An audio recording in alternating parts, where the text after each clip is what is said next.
انا كمواطن مصري من حقي نعرف طول الفتره اللي فاتت ديت كان في توقف ليه؟ يعني هو المفروض ان هو اجنده دوليه والمفروض المنتخبات بتلعب الا المنتخب المصري المكسور الحزين. المنتخب المصري اللي يعني نفسنا نتفرجوا عليه وحشنا يا جماعه، يعني الفتره اللي فاتت دي كلها مفيش اي حاجه جدت على الكره المصريه، يعني ولا انديه لعبت ولا كاس اتلعب ولا اي ماتش ودي اتلعب. يعني عايزين نتفرج على المنتخب بتاعنا، وحشنا يا جماعه، من حقنا والله ان احنا نتفرج على المنتخب بتاعنا. يعني كابتن المنتخب عايزين نشوفه مثلا ان هو بيحلل المليون و200 اللي بياخدهم كل شهر، يا ريت يعني نتمنى.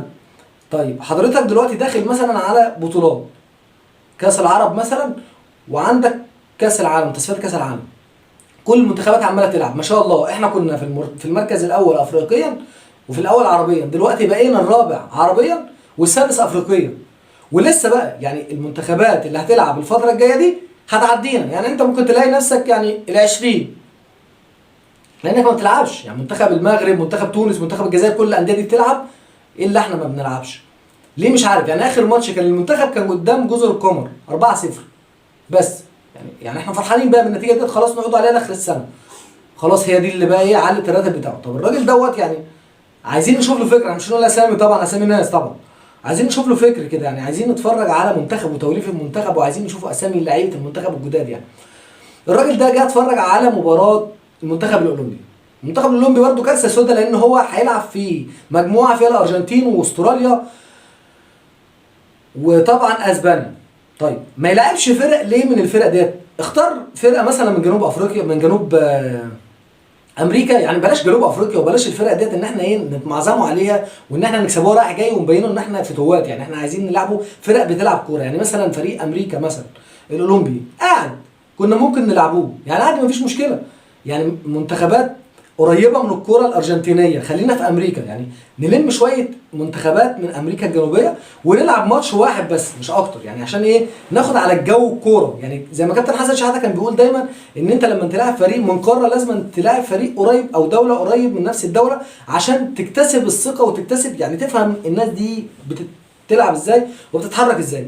لكن انت ما شاء الله هتلاعب اسبانيا وهتلاعب استراليا وهتلاعب الارجنتين، اضعف فريق يعتبر استراليا وما بقاش ضعيف زي الاول، وراح تلعب لي جنوب افريقيا وتكسبهم رايح جاي. طيب المباراه اللي كانت النهارده بتاعت جنوب افريقيا احنا استفدنا ايه برده منها؟ مش عارف. يعني انت لعبت بالتوليفه الاساسيه، طيب انت كسبان، كنت تقدر مثلا تغير اللعيبه وتشوف اللعيبه اللي هتكمل معاك واللعيبه اللي هتقدر تصفيهم عشان تقدر تحط 3 لعيبه جداد زي ما قلنا عشان تقدر ان انت تنافس في طوكيو. للاسف اللعيبه دي كلها ما تقدرش تنافس في طوكيو، في لعيبه تقدر تنافس ولعيبه لا. يعني استحاله تكون اللعيبه دي كلها على كفاءه واحده. ولكن انا مش بتكلم على ان مثلا محمد الشناوي، انا من رايي احسن 3 لعيبه ممكن نضيفهم للمنتخب الوطني او المنتخب الاولمبي محمد صلاح طبعا، ومعاه طارق حامد، ومعاه محمد الشناوي. ما تستغربوش من الكلام ده، يعني انا شايف ان ده الصح، محدش يزعل مني في الكلام ده. يعني انا شايف ان ده صح مع ان انا اهلاوي، بس هو ده التوليفه الصحيحه، والثلاث لعيبه من وجهه نظري يقدروا يلعبوا مع المنتخب.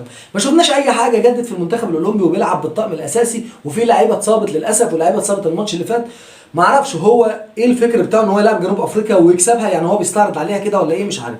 المهم انتهت المباراه بفوز منتخب مصر 3-0.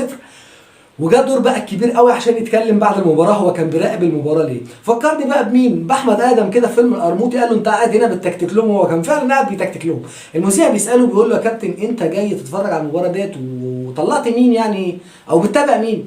قال له انا بنتابع مجموعه لعيبه. بهرني بصراحه، يعني انا استنيت نتفاجئ بقى مين مجموعه اللعيبه دي اللي هو بيتفرج عليها. بيتفرج على صلاح محسن اللي هو بيلعب في المنتخب في نادي الاهلي، بيفكر يضمه. واحمد ياسر ريان اللي هو اصلا هداف الدوري مع اشرف بن شرقي بيفكر برضه يضمه. ومعاه اكرم توفيق اللي هو يعني من احسن ديفندرات في المنتخب الاولمبي الفتره اللي فاتت، بيفكر يضمه. ومعاهم كريم فؤاد بيفكر يضمه. طيب يعني حضرتك لو اتفرجت على الدوري اصلا كنت عرفت ان انت تقدر تضم مين وتسيب مين.